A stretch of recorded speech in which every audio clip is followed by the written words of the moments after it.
Tonight, I invite you to enter a world where the boundary between thought and reality dissolves. For what you think of another, they cannot help but think of you.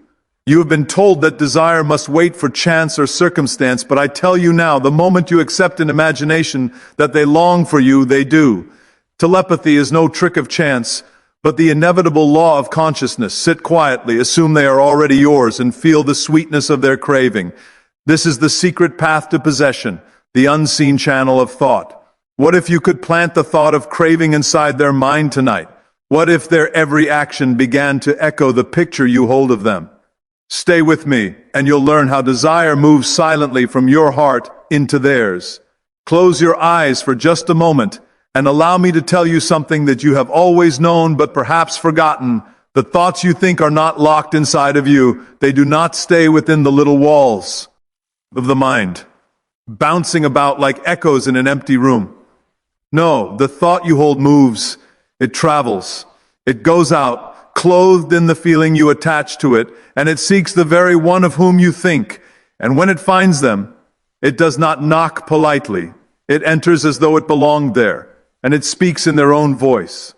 You have wondered at times why someone calls you the moment you think of them, why a friend writes you a letter just as you were about to write them, why your beloved dreams of you in the very hour you imagine their face. It is no accident, no chance, no coincidence. It is the simple working of a law, as sure as the rising of the sun.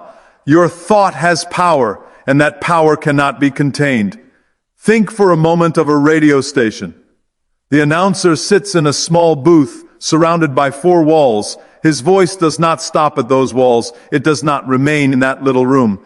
Invisible waves carry it out into the air, and the one who tunes the receiver hears him as shh.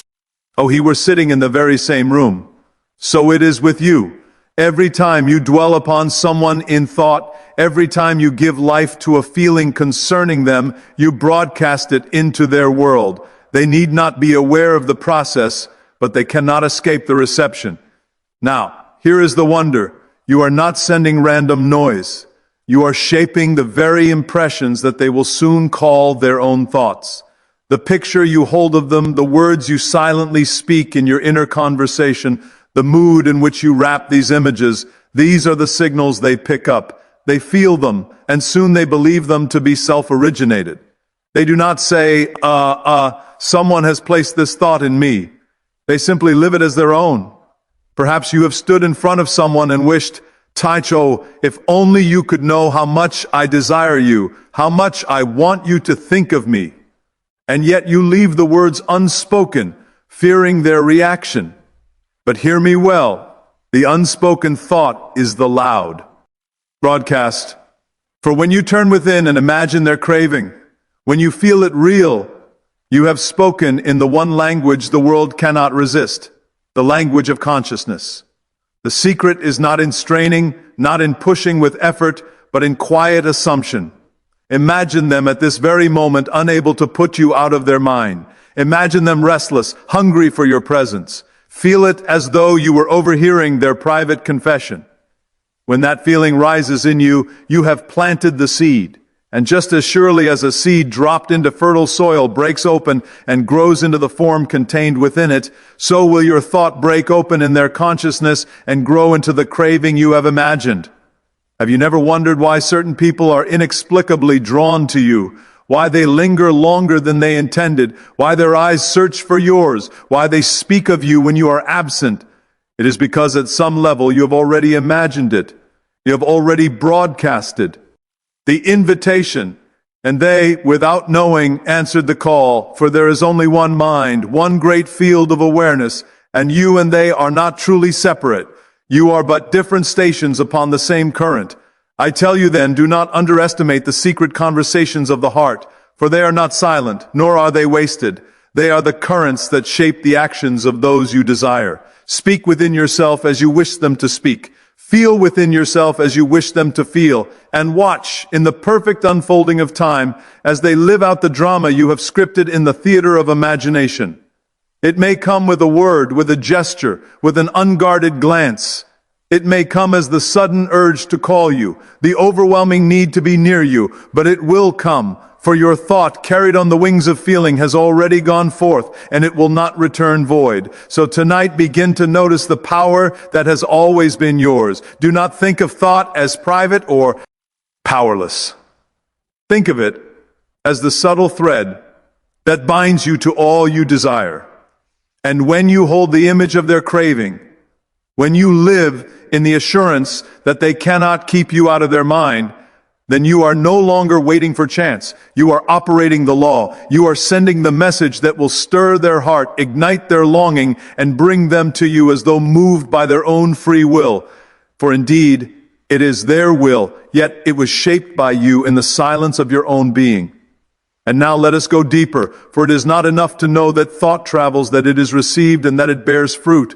You must also know the way in which thought becomes effective, the law by which it is accepted. That law is assumption. Without assumption, your thought is but a passing shadow. With assumption, it becomes substance clothed in flesh, walking and speaking in the world. When you merely wish, you remain powerless.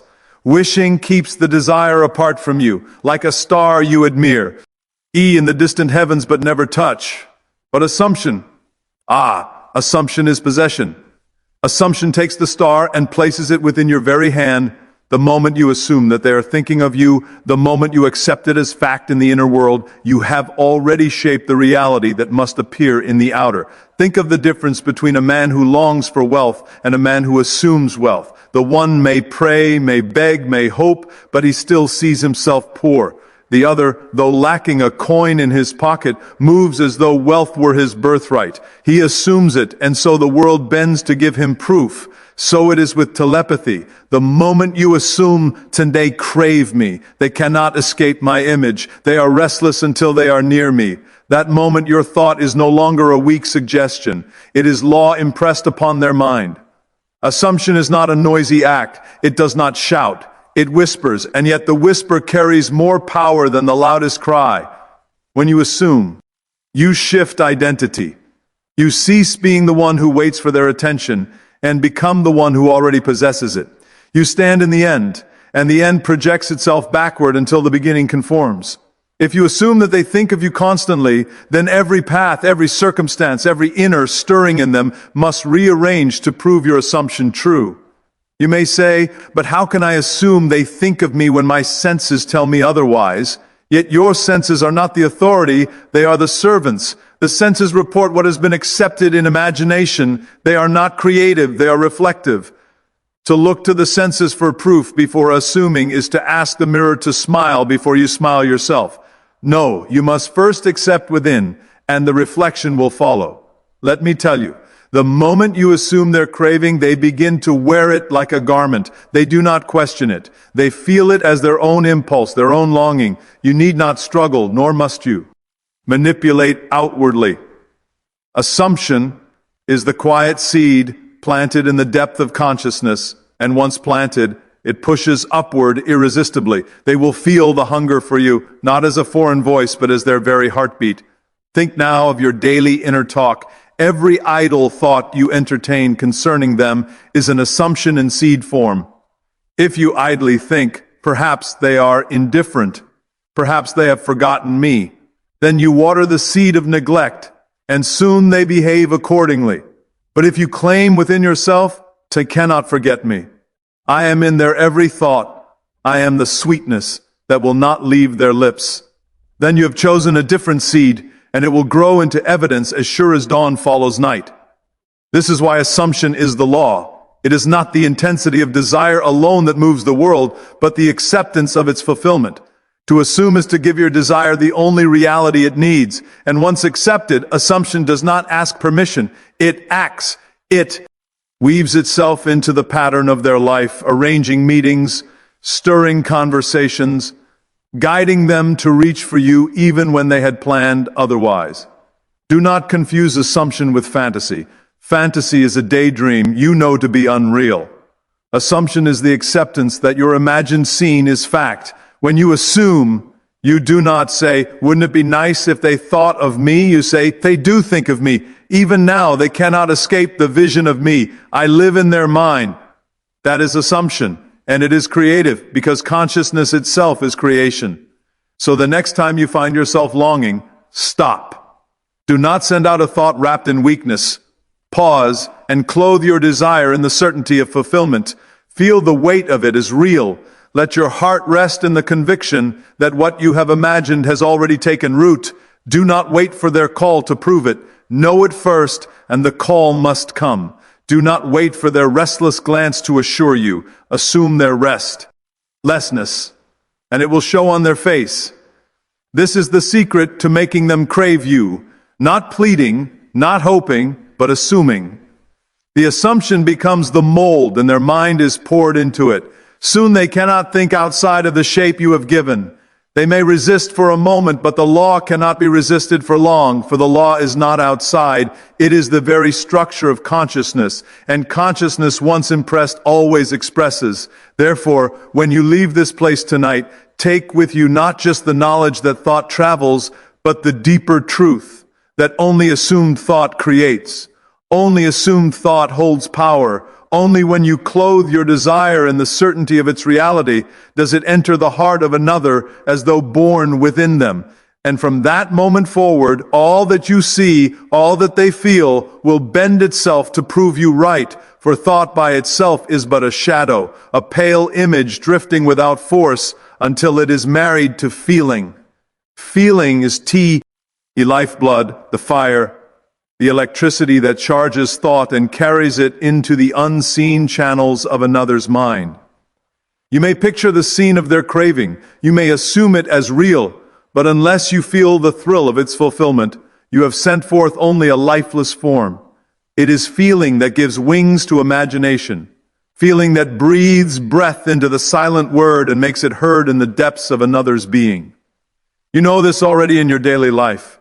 A man may speak words of love without conviction, and though his lips form the syllables, the heart hears nothing. Another may say but little, yet if his words are filled with the warmth of sincerity, the listener feels it and cannot resist. So it is with the inner world. The words you silently speak within yourself are not weighed by their logic or eloquence, they are weighed by the feeling in which they are clothed. Suppose you wish to make them restless for you. You may repeat the phrase, "Bun, they crave me, they can. Go a moment without me." But if you speak it with doubt, if you carry in your heart the faint taste of fear, then the doubt, not the phrase, is what is transmitted. For feeling is always the messenger. But if you clothe the same words with delight, with the sweetness of already being desired, then you have launched a force that must echo in their soul. They will feel the pull, not as a command from you, but as a spontaneous hunger within themselves. When you sit quietly, you need not struggle. Do not wrestle with the thought, do not strain with the effort of forcing it. Instead, surrender yourself to the feeling. Ask yourself, how would it feel if they truly could not stop thinking of me? How would it feel if their heart ached for my presence? And then rest in that feeling as though it were your pillow at night. In that moment you have tuned your inner vibration, and it is the vibration, not the words, that is received. Every invention of man, every work of art, every poem or melody that stirs the heart, what is it but thought clothed in feeling? Without feeling, the notes are lifeless sounds, the colors mere pigments, the words only marks upon a page. With feeling, they burn, they inspire, they command attention. Likewise, when you desire to be in another's mind, it is feeling that makes your silent message irresistible. Perhaps you have wondered why sometimes your imagining seems to fail. You thought of them, you pictured the scene, and yet nothing seemed to come of it. And yet at other times, without much effort, your thought was answered swiftly. The difference is never in the form of thought, but always in the depth of feeling. Those imaginings you entered with conviction, those you felt as real, took root at once. The others, though vivid, lacked the current of emotion, and so they withered before reaching their mark.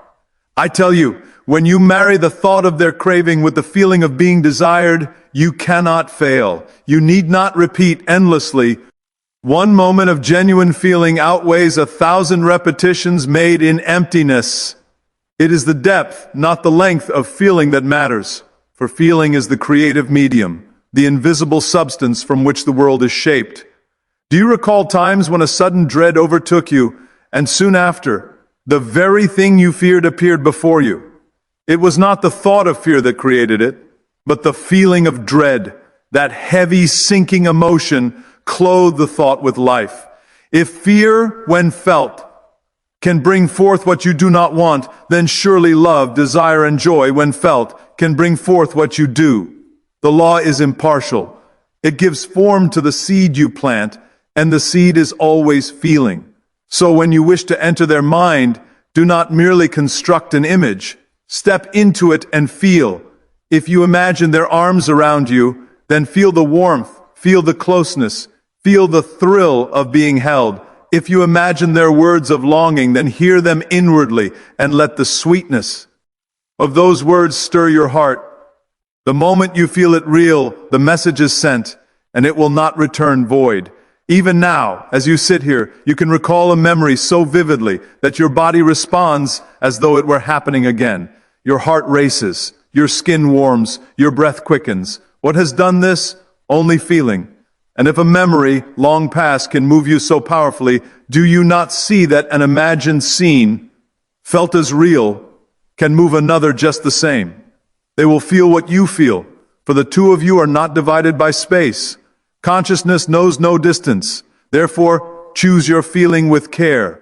Do not send out longing dressed in lack, for then they will feel only absence. Do not send out desire mingled with fear, for then they will feel confusion. Send out the pure delight of being desired, the certainty of being craved. Wrap your thought in the emotion of fulfillment, and you have delivered into their mind the very experience you wish them to live.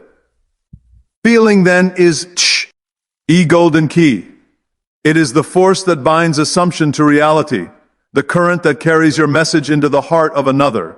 When thought and feeling are joined, nothing can resist their union, and the one of whom you think will soon find themselves moved, compelled, and stirred, as though some secret part of them had always longed for you. And so we come to the inner dialogue, that constant stream of words and images in which you spend most of your waking hours. You may believe it to be harmless, a private murmur heard only by yourself, but I tell you it is the very script of your world. The conversations you carry in silence are not shadows without consequence. They are living seeds, spoken in the hidden chamber of imagination, and they take root in the minds of those about whom you speak. Every day you speak silently with the one you desire. You picture their face, you hear their voice, you replay memories and invent scenes. Yet most of the time these dialogues are uncontrolled, guided by fear, doubt, or longing. You rehearse arguments, you imagine indifference, you hear them saying words that wound you, and without knowing, you impress these very scripts upon them. For there is no true separation between your inner talk and their response. They hear what you whisper within yourself.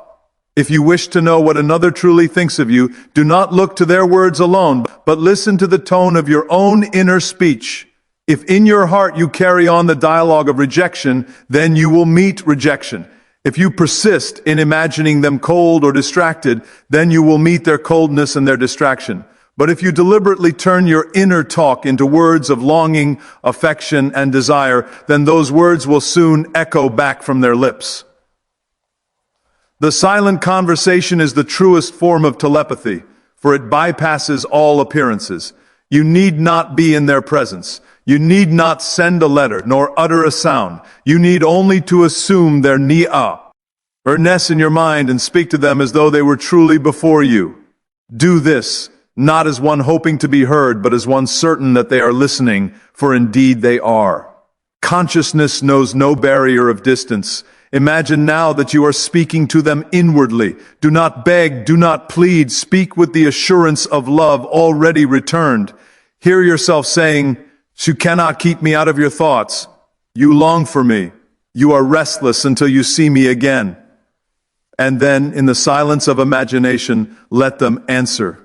Do not force the words. Allow them to arise naturally, as though their soul itself were speaking. Soon you will find the conversation flows effortlessly, and in that dialogue you have written the very script they must later perform. I say to you, every argument you resolve within, every reconciliation you experience in imagination, every confession of love you hear in the stillness will be enacted outwardly. The outer drama follows the inner script, for the World is but the mirror of your private speech. Do you not see the beauty of this? You need not wait for chance. You need not depend on persuasion. You have only to master the tone of your inner voice, and they will answer. Remember this, you are always in conversation. The question is not whether you speak within yourself, but what you say. Are you writing scenes of separation or of union? Are you rehearsing their absence or their desire? For whatever you rehearse, you must perform. The stage of life has no choice but to echo the lines you have spoken in silence.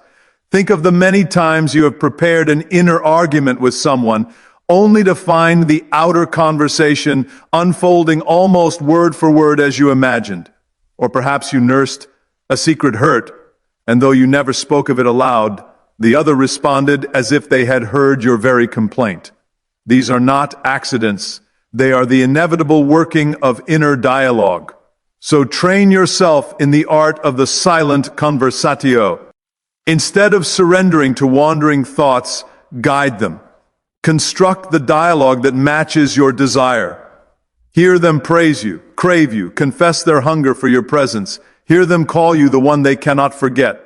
And as you persist in hearing these words inwardly, you will find that soon they speak them outwardly, believing the thoughts to be their own. It is not enough to merely visualize, you must hear, for hearing engages feeling, and feeling seals the impression.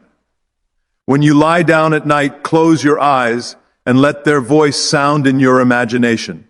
Let it whisper your name with longing. Let it confess its desire.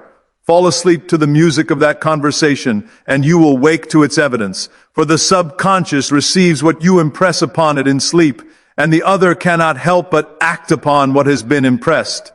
You are not at the mercy of their silence, nor their seeming indifference. For what they appear to think is but the echo of your own inner speech. Change the words within, and the echo must change without. Speak as one who is already beloved, already irresistible, already the object of their craving. And as you persist, their actions will conform, their words will align, their heart will confess what you have long known in secret. So let your inner conversations be chosen with care. Do not rehearse the pain of rejection. Rehearse the joy of desire fulfilled. Do not imagine their absence, imagine their presence. Do not dwell on silence, dwell on the sweet confession of their longing. For the silent conversation is never truly silent.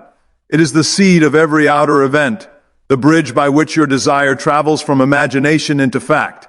And once you have spoken inwardly with feeling and with assumption, you have already set in motion the play they must enact before your eyes. And now let us enter the greatest secret of all, to live in the end. For the inner dialogue, the assumption, the feeling, these are not meant to be momentary games of imagination. They are meant to be the state in which you dwell.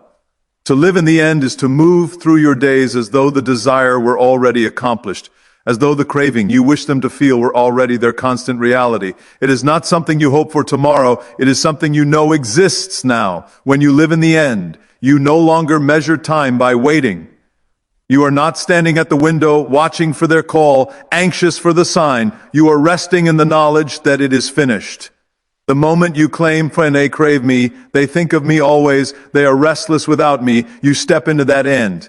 And in that state, you no longer look for evidence, for the evidence is already within you. The feeling itself is the proof. Consider a man who has built a house. Before the bricks were laid, before the foundation was poured, he already walked through its rooms in his mind. He stood in the doorway, he looked from the window, he placed thick furniture with his thought. By the time the house was complete, he was not surprised. He was simply stepping into what he had long known as real. This is living in the end. And if you would have them crave you, then you must walk already in that reality, as though their longing were the air you breathe. Do not say, one day they will want me. That keeps your desire always out of reach, dangling like fruit before the hungry but never tasted. Say instead, even now they cannot escape me. Even now I live in their heart. Let every moment of the day be colored by that conviction. You may not see it outwardly this very hour, but in the unseen it is already done, and the unseen will always harden into fact When you live in the end, you cease to act as a beggar. You no longer send thoughts outward as pleas. You stand as the beloved, certain of your place in their mind. You move through the world with quiet dignity, for you know the truth. They are yours in consciousness, and therefore, they must be yours in experience. This confidence is not arrogance, it is faith in the law. Think of how a dream feels while you are dreaming. In the dream, you do not say, "I hope this is happening." You simply accept it as fact. If you are chased, you feel fear. If you are loved, you feel joy. The dream is real while it lasts, so it must be with your assumption. To live in the end is to dream awake, to treat your imagined reality as the only reality. And soon the outer world conforms, for it has no choice but to mirror the inner. Perhaps you say, "But what if they show me indifference now? What if their words deny my inner vision?" Pay no attention to the passing shadows. They are but the remnants of old assumptions. Do not return to them. Do not feed them with doubt. Remain faithful to the end you have chosen. If you persist, the shadows must dissolve, and the living reality of your assumption will appear. You must learn to let the outer world contradict you without shaking you.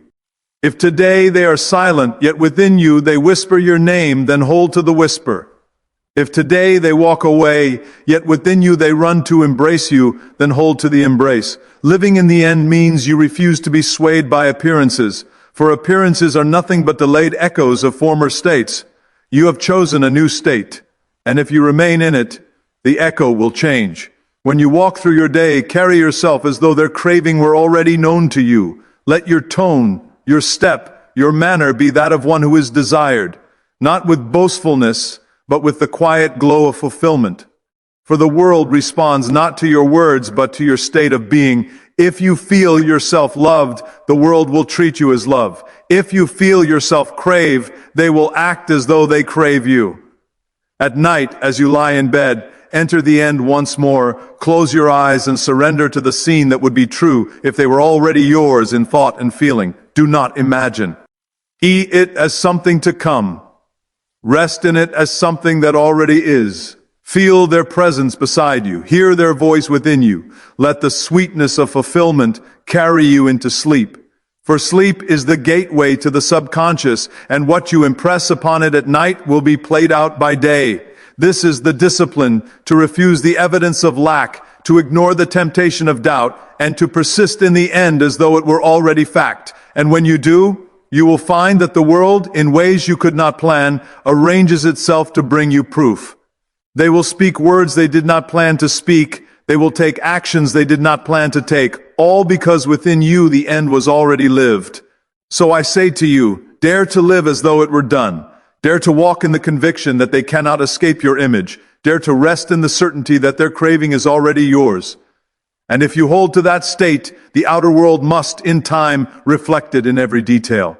For the end Ima, joined with feeling, sustained with assumption, and sealed with inner dialogue, is the end that becomes fact. And yet, I know many of you will ask, if I have imagined the end, if I have assumed their craving, if I have felt it real and spoken the silent words, why then does it sometimes seem delayed? Why do I feel resistance? The answer is simple. You are still entertaining the old state. You may live in the end for a moment, but then you return to the past with your doubts, and so you water both seeds, the seed of fulfillment and the seed of lack. And the soil of consciousness does not choose for you. It grows whatever you persist in planting. Resistance is not in them, it is in you. It is the tug of war between your new assumption and your old belief. One moment you walk as the desired, the next you slip back into the role of the seeker. One moment you feel their craving, the next you wonder, but what if they do not want me? This inner conflict sends out mixed signals, and the woe. RLD responds with delay, confusion, or contradiction. But do not despair. Resistance is not permanent. It dissolves the moment you refuse to return to the old state. The key is persistence without strain. You need not force yourself, nor fight the old thoughts as enemies. Simply turn away from them as you would from a shadow and return again to the end. Each time you choose the feeling of fulfillment, the old belief weakens. Each time you stand in the certainty of their craving, the false image loses its power. Think of a man training a vine along a trellis.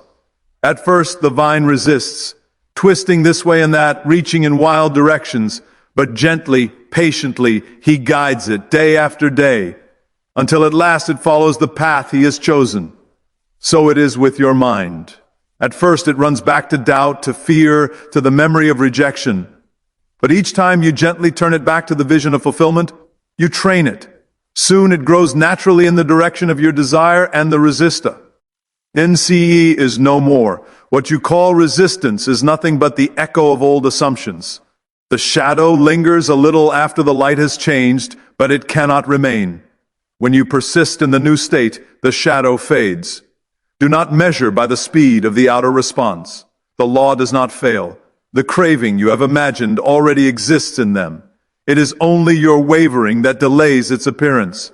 So let your assumption become natural. Do not make it a task, a burden, a ritual repeated with fear of failure. Make it the air you breathe.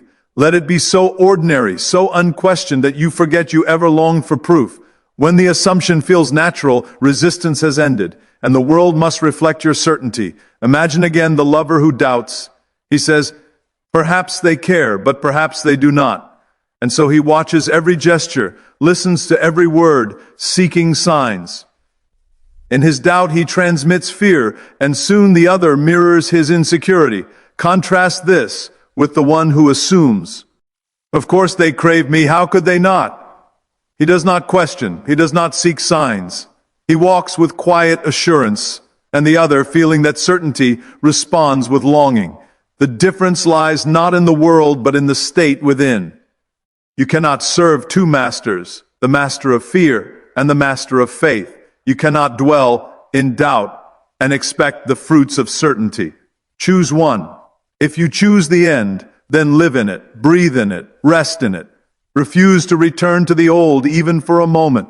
And soon the resistance, which was only the ghost of the past, vanishes like smoke in the wind.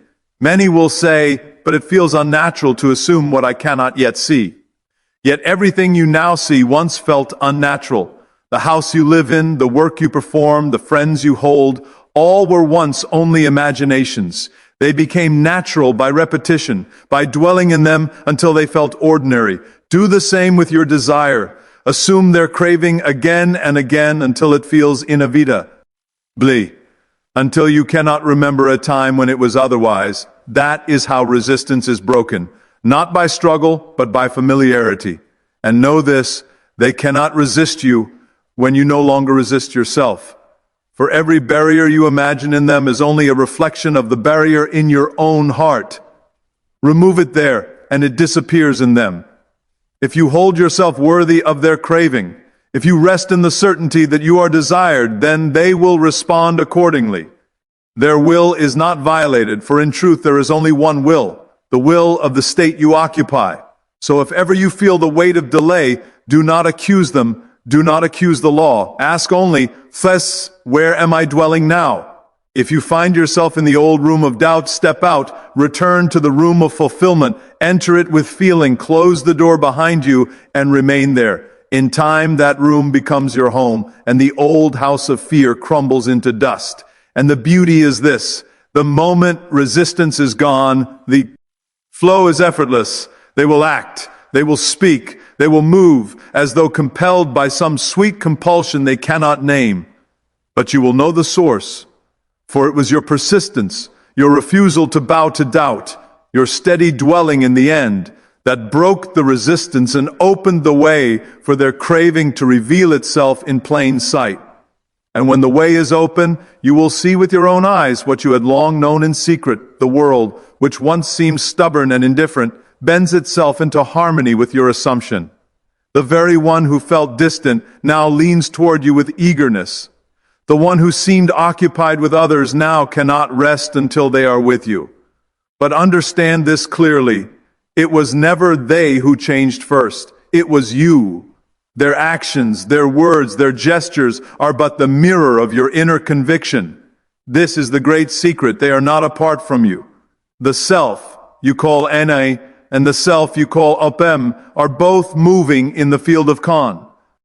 Consciousness and consciousness is one. When you impressed the feeling of being craved, you did not plant it in a stranger. You planted it in your own being, and the outpicturing of your own being appeared in the form of their response. This is why no effort of persuasion, no pleading, no demonstration is required. You need not convince them with arguments or prove your worth with deeds. The conviction within is enough, for what is within always writes itself without. You may wonder, but if they and I are one in this vast consciousness, why then do I sometimes feel their absence so sharply? That absence, too, is an image projected from your own sense of separation. You feel lack, and the world obliges by showing you lack. But when you feel unity, when you rest in the certainty that their mind is filled with thoughts of you, then the outer scene shifts, and you find yourself pursued instead of pursuing. Consider this: when you listen for a sound in the night, straining your ears, every eke and whisper of wind seems to answer your anticipation. So it is with imagination. When you strain with longing, you hear only echoes of absence. But when you rest in the quiet confidence of fulfillment, you begin to notice subtle proofs, the sudden message, the unexpected encounter, the remark from a friend that betrays their hidden thoughts. These are not coincidences. They are the outer ripples of the inner tide you have set in motion. Do not underestimate the power of your inner conversations. Words spoken silently to yourself are not idle. They are seeds, and each seed contains within it the form and fragrance of the harvest. When you speak inwardly as though they crave you, you water that seed.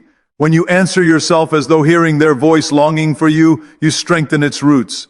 And soon the harvest comes, not as fantasy, but as flesh and blood reality.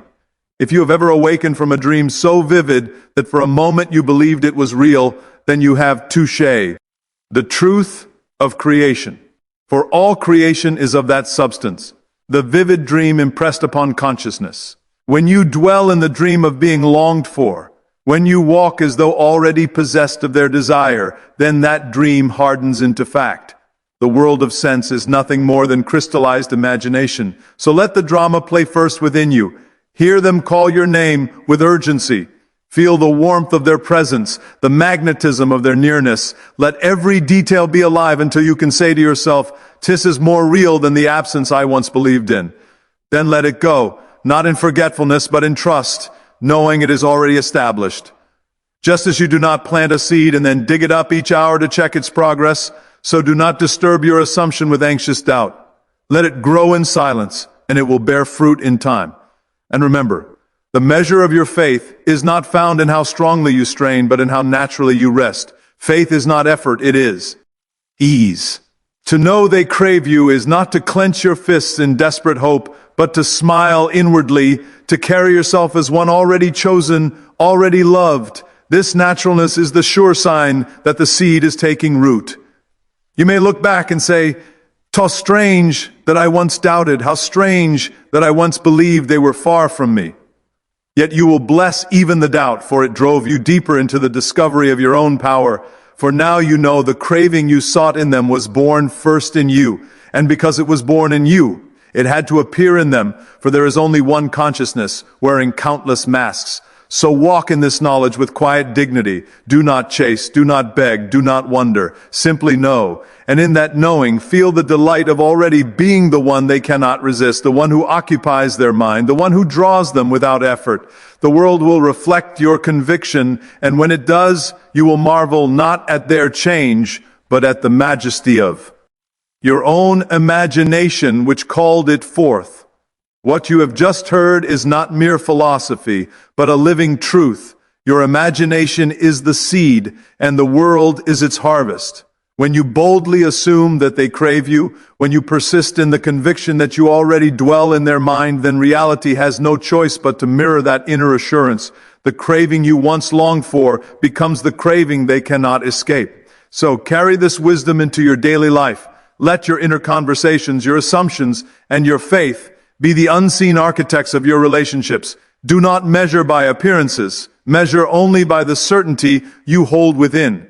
For when you dwell in the end must dwell in you. Thank you for watching this powerful message to the very end. Your attention, your time, and your openness to these timeless truths mean everything.